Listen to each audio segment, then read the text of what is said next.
Bapak Mama semua yang hadir saat ini, shalom. Sekali lagi shalom.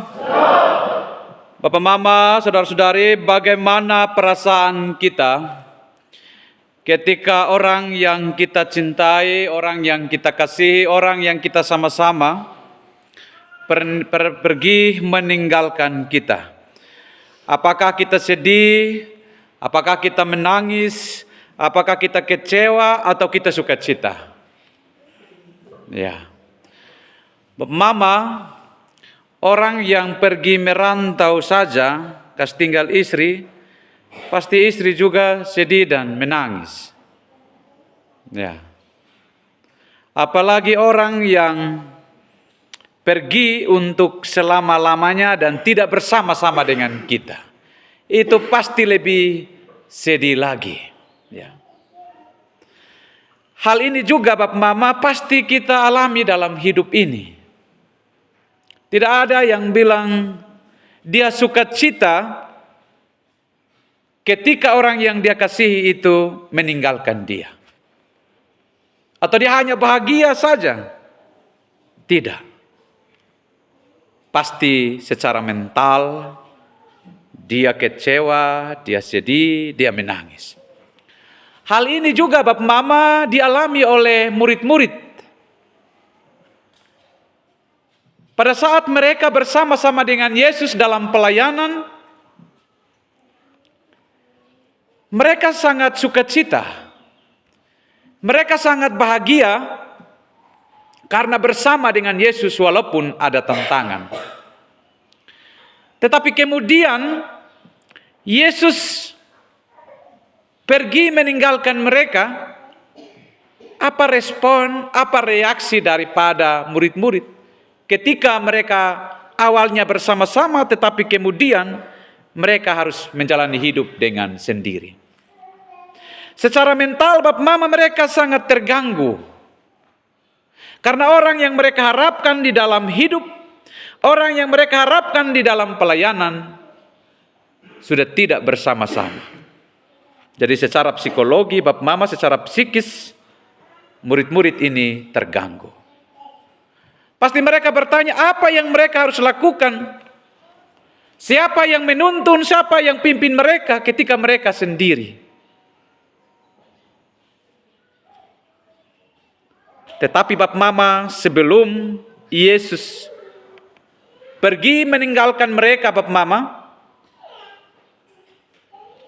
Yesus memberikan penguatan kepada mereka terlebih dahulu sebelum murid-murid dan Yesus itu berpisah. Kalau dalam bacaan kita di pasal sebelumnya, pasal 15 ayat 18, ada resiko, ada konsekuensi ketika Yesus tidak bersama-sama dengan mereka. Tetapi terlebih dahulu Yesus sampaikan kepada mereka tujuannya apa Bapak Mama? Supaya murid-murid itu mempersiapkan diri mereka secara mental, secara fisik, secara spiritual, secara rohani itu mereka harus dipersiapkan. Supaya ketika mereka menjalani hidup sendiri, ketika mereka menjalani pelayanan, mereka bisa melakukan Bapak Mama. Jadi seorang pemimpin ketika dia mau berpisah dengan jemaat, tidak mungkin dia melakukan pemberitahuan pertama. Dia pasti ada pemberitahuan dan supaya jemaat itu mempersiapkan. Sama juga dengan Yesus.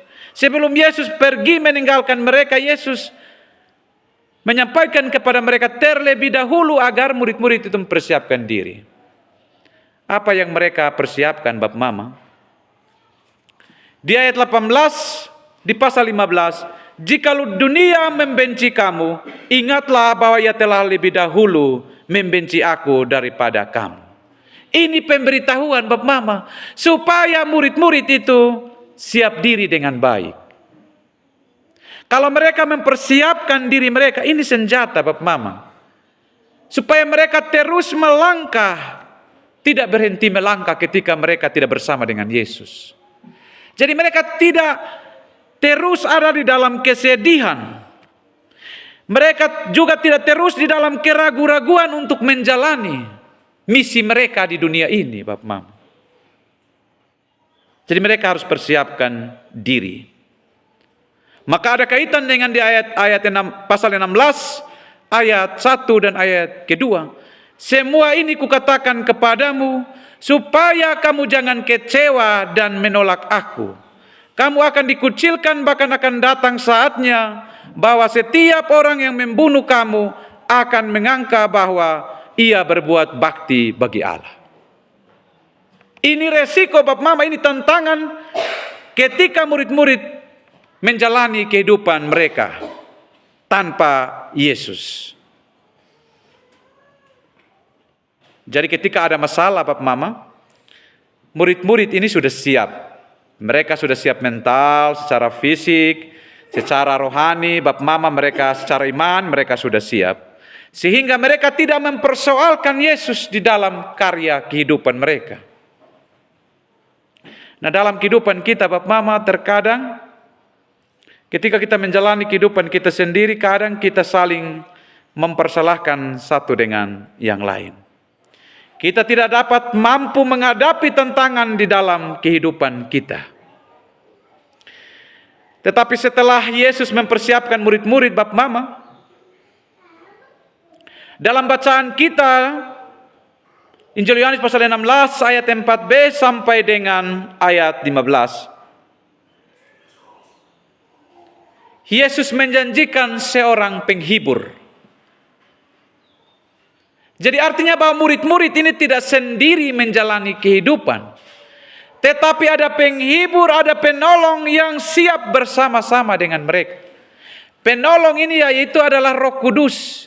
Nah, Roh Kudus ini siapa? Roh Kudus ini adalah Tuhan sendiri yang akan memimpin, menyertai, menuntun mereka.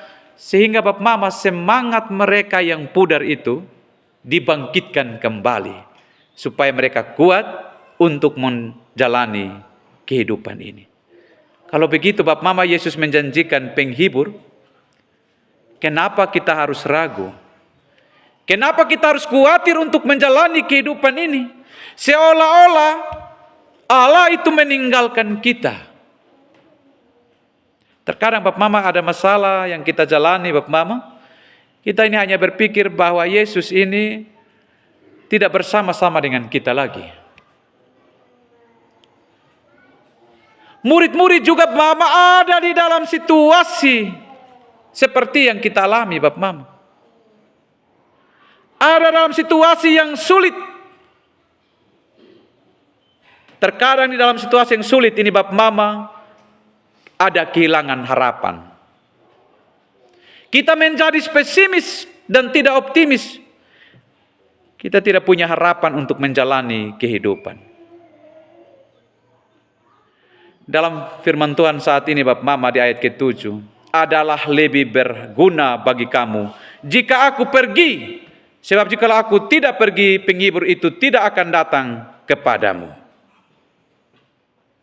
Jadi penghibur ini adalah Roh Kudus yang siap menolong kita. Yang siap membimbing dan menuntun kita setiap waktu dan setiap saat. Tetapi pekerjaan Roh Kudus itu Bapak Mama, Dia juga akan memberikan kesadaran kepada saya dan Bapak Mama sama seperti murid-murid. Kalau kita membaca di ayat 8 sampai dengan ayat 11, Roh Kudus bekerja kepada kita Bapak Mama supaya memberikan kesadaran kepada saya dan Bapak Mama sama seperti murid-murid, supaya sadar akan dosa yang kita perbuat. Sadar Bapak Mama. Itu tujuan Roh Kudus berdiam dan bersama-sama dengan kita. Kesadaran itu penting Bapak Mama, kita menyadari bahwa betapa kita berdosa di hadapan Tuhan.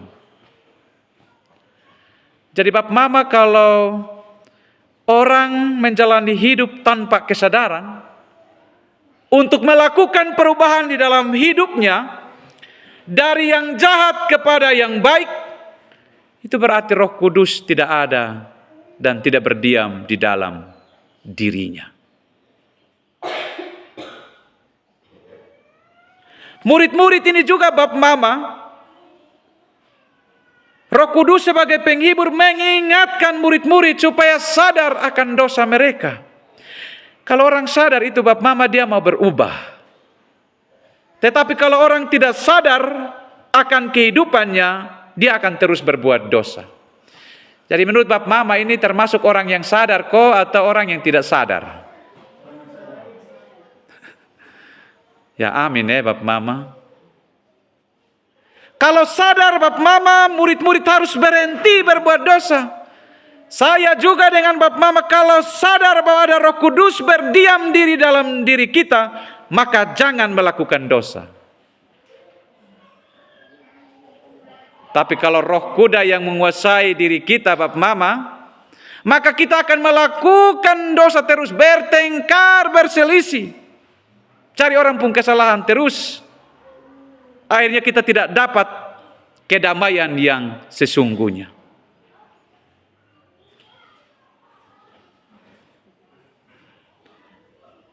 Bapak Mama,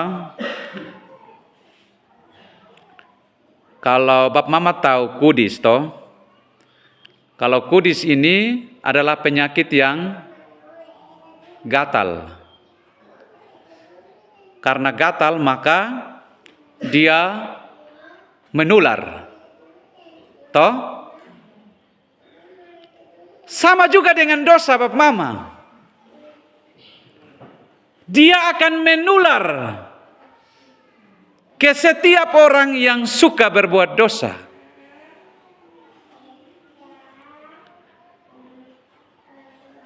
Yesus menjanjikan penghibur yaitu Roh Kudus memberi kesadaran kepada murid-murid di ayat 8 sampai dengan ayat 11 supaya dosa itu Bapak Mama jangan menular di antara mereka. Maka kita juga Bapak Mama, saya percaya bahwa Roh Kudus berdiam dan bekerja dalam setiap hati umat manusia supaya dosa itu jangan menular.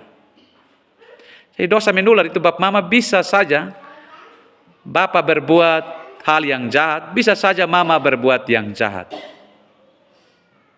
Dan anak-anak pun juga. Jadi dosa itu akan tertular menerus. Kalau kita tidak hentikan itu dosa. Bapak Mama, dosa itu identik dengan orang yang sakit. Memang dosa ini sakit.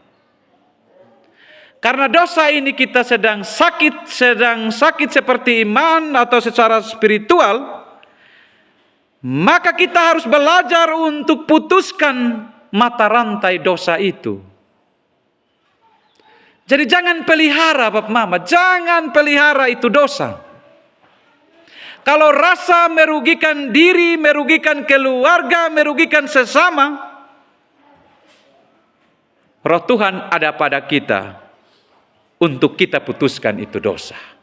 Supaya jangan tertular kepada anak-anak, cucu dan cece kita. Mungkin apa yang kita buat saat ini Bapak Mama pasti kita senang di dalam dosa. Menurut Bapak Mama dosa itu enak atau dosa itu pahit? Enak, masa dosa itu pahit? Kecuali sorga itu yang memang tidak gampang. Tapi kalau namanya yang dosa Bapak Mama enak, maka karena enak, orang lakukan terus. Dia coba 1 kali, 2 kali, dia tidak akan puas. Karena apa? Dia ketagihan.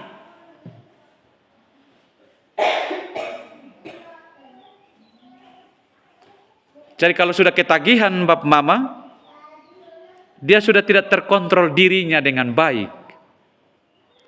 Dan ketika kalau dia sudah tidak terkontrol untuk memutuskan mata rantai dosa itu, rumah tangga akan hancur Bapak Mama, rumah tangga akan hancur. Maka Roh Kudus itu Bapak Mama memberikan kesadaran supaya cepat dan segera merubah akan kehidupan kita. Saya dan Bapak Mama semua tidak ada yang baik-baik saja. Semua pasti pernah mengalami masalah, yaitu dosa. Dosa ini sedang kita lakukan dan berlapis-lapis. Karena enak, makanya kita tidak puas, maka kita melakukan satu lagi, satu ini lagi. Itu karena ketidakpuasan kita dan kita telah jatuh jauh dari Tuhan. Tetapi ketika kita jatuh dan jatuh, Bapak Mama, Sang Penghibur atau Roh Kudus itu tidak membiarkan kita. Kalau Bapak Mama di ayat ke-13, tetapi apabila ia datang itu roh kebenaran, ia akan memimpin kamu ke dalam seluruh kebenaran. Jadi roh penghibur itu atau Roh Kudus itu Bapak Mama, dia akan memimpin kita kepada roh kebenaran. Dia tidak membiarkan kita untuk terus jatuh. Tetapi dia akan memimpin kita ke jalan yang benar. Kita akan menghasilkan kehidupan yang berkualitas, yaitu kebenaran sesuai dengan Tuhan. Jadi tidak selamanya Bapak Mama orang hidup dalam dosa. Tidak selamanya orang jatuh dan jatuh di dalam kehidupan.